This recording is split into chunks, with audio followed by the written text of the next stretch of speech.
Overthinking and past traumas he main reason है जिसकी वजह से आप दोनों का रिलेशनशिप टूट चुका था। व्यूअर, आप अपने पर्सन को विजुलाइज़ करिए और मैं आपके और आपके पर्सन के लिए कार्ड स्प्रेड करता हूँ।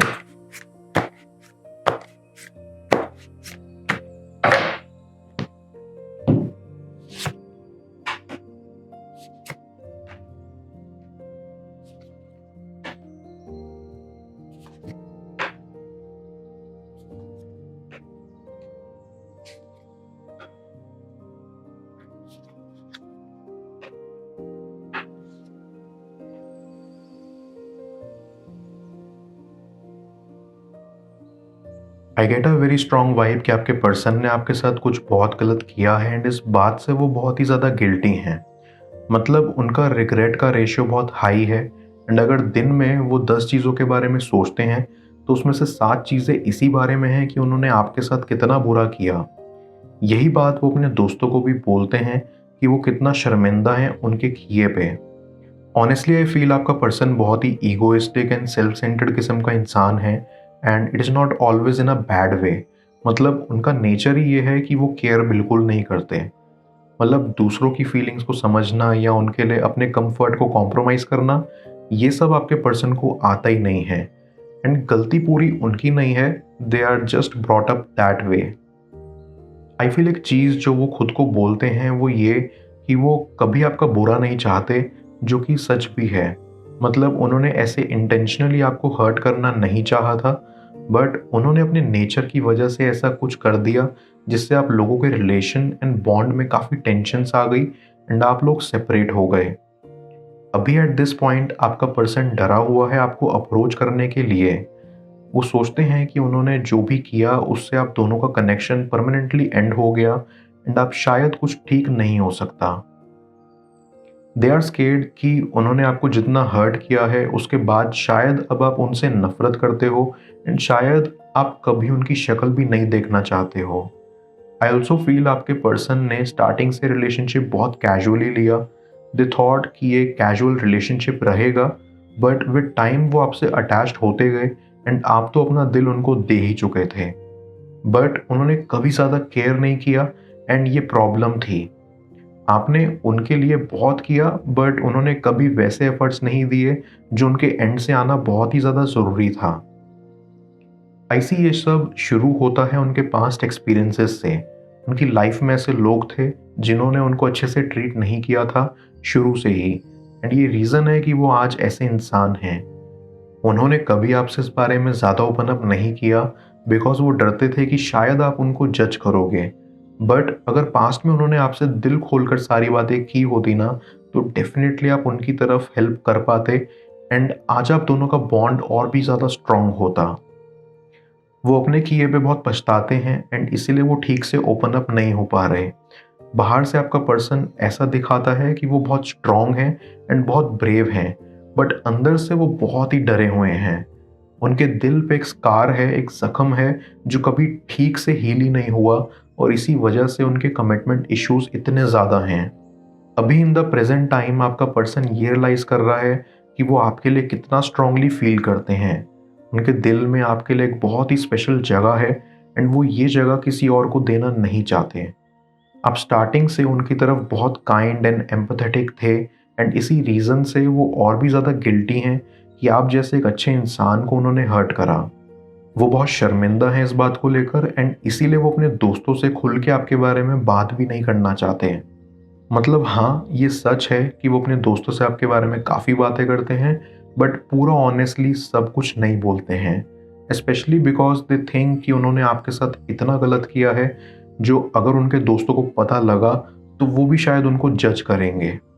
उनका फर्स्ट इंस्टिंक्ट यही है कि वो आपसे अपोलोजाइज करना चाहते हैं एंड इस बात के लिए वो अपने दोस्तों से एडवाइस लेते हैं कि वो आखिर आपके सामने आपको सब बोले तो बोले कैसे। उनका ईगो बहुत बड़ा है एंड इस बात से वो वाकिफ़ भी हैं, बट इतने सालों से वो ऐसे ही हैं तो अचानक उनके लिए पूरा चेंज हो जाना इज़ डिफ़िकल्ट। ऐसे ही वो बस अपने दोस्तों से पूछते रहते हैं कि वो आपको किस लैंग्वेज में बताएं कि वो रिग्रेट करते हैं। आई फील आपके पर्सन ने एक मास्क पहन रखा था आपके सामने ताकि आप कभी ना समझ पाओ कि वो अंदर से कितने ज़्यादा टूटे हुए हैं, कितना ज़्यादा ब्रोकन हैं। बट आपने वो डिटरमाइन कर लिया था एंड इस बात की खबर आपके पर्सन को लग गई थी, and that is exactly Y वो और भी डर गए थे। वो अपने डिसकम्फर्ट में कंफर्टेबल थे, बट आपने आकर उनका शेल क्रैक कर दिया और वो चेंज हो रहे थे। बट उनके ओवरथिंकिंग नेचर ने यहाँ आकर रुकावट लगा दी। आपका पर्सन ऐसी चीज़ें इमेजिन करने लगा जो कभी होती भी नहीं इन रियलिटी। उन्होंने इस पूरी सिचुएशन को ओवरथिंक करते करते और भी ज़्यादा बिगाड़ दिया। मैं कार्ड्स को क्लैरिफाई करता हूँ, तब तक आप प्रॉपर एनर्जी एक्सचेंज के लिए इस रीडिंग को लाइक कर दें, और पर्सनल रीडिंग के लिए आप ऊपर दिख रहे व्हाट्सएप नंबर पर मुझे अप्रोच कर सकते हैं।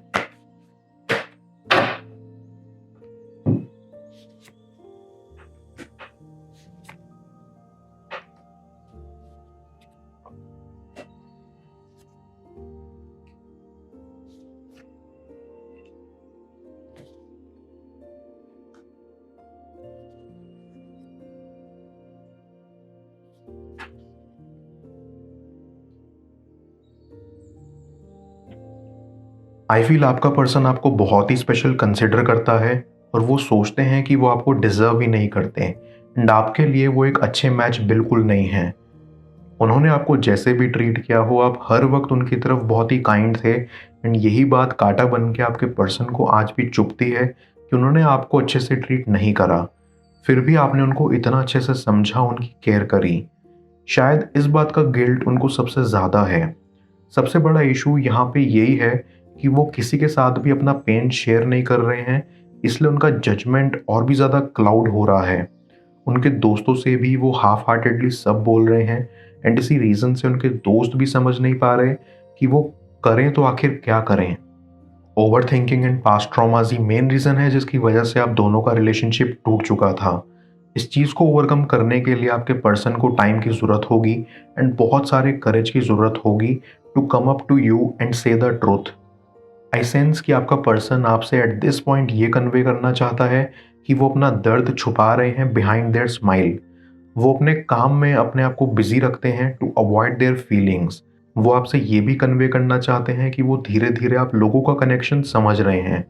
उनको थोड़ा टाइम चाहिए होगा to understand it totally, but वो इस पर काम कर रहे हैं, एंड चीज़ें समय के साथ बेटर हो जाएंगी।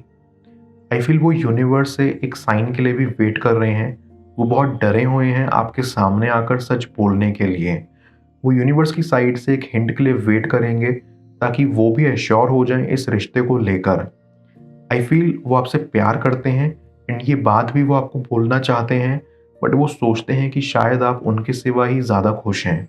मतलब शायद you will be better of without them. Lastly I feel वो ये भी आपसे बोलना चाहते हैं कि आपको वेट करना होगा ताकि सिचुएशन थोड़ा सेटल हो जाए, एंड वो थोड़ा अपने ट्रॉमास को हील करें, and then maybe there won't be any barriers any more. आपका पर्सन सोचता है कि आप शायद उनके लिए थोड़े ज़्यादा ही अच्छे हो, एंड शायद वो ये डिज़र्व नहीं करते। आपका प्यार उन्हें एक सेटिस्फैक्शन देता है, उनके दिल को फुलफिल करता है। वो चाहते हैं कि आप उनके बनकर सारी ज़िंदगी उनके साथ रहें, बट ये कहने से वो डरते हैं। वो सोचते हैं कि क्या आप कभी भी उनके साथ वापस बॉन्ड बनाना चाहोगे after what they did with you. ये सारे क्वेश्चंस उनके माइंड में हमेशा चलते रहते हैं, उनको काफ़ी परेशान भी करते हैं। वो आपके साथ खुश होना चाहते हैं, आपके साथ पूरी दुनिया देखना चाहते हैं, but they just don't know if that is possible after what they have done to you. मैं ओरेकल ऑफ द फेरीज की मदद से यूनिवर्स से आपके लिए एडवाइस पूछूंगा। देखते हैं यूनिवर्स आपको आज क्या एडवाइस करना चाह रहा है।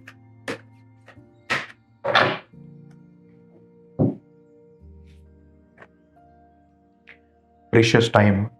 यूनिवर्स आपको एडवाइस देना चाहता है कि आपके पर्सन ने जो आपके साथ किया है, जितना भी आपको हर्ट किया है एंड आपको अवॉइड किया है, उससे आपका कुछ लेना देना नहीं है। मतलब they are generally like this only. आपको ये टाइम एक्सपीरियंस करके इससे गुजरना ही होगा। आपने ऐसा कुछ भी नहीं किया जिस रीज़न से ये सब हुआ। वो बस जनरली डरे हुए थे एंड उन्होंने ऐसे रिएक्ट किया। अभी जिस चीज़ की बहुत ज़्यादा ज़रूरत है वो ये है कि आप दोनों जब भी बात करो, मैच्योर होकर सिचुएशन को समझ के बात करो। आप तो सब समझ जाओगे, बट आपका पर्सन कैसे रिएक्ट करेगा वही एक बड़ा क्वेश्चन है। बट उसमें अभी टाइम है, because this is not the right situation. अभी आपके पर्सन को अपनी हीलिंग जर्नी में बहुत आगे तक जाना है, तभी जाकर सब कुछ ठीक हो पाएगा। Just give it some time and all will be just fine. वो आपको क्या सब बताना चाहते हैं, जाने स्क्रीन पर शो हो रही इस नेक्स्ट टैरो रीड में। पेड पर्सनल रीडिंग के लिए आप मुझे ऊपर दिख रहे व्हाट्सएप नंबर पर अप्रोच कर सकते हैं। मैं मिलता हूँ आपसे दोबारा अगली टैरो रीडिंग में। Till then, bless you.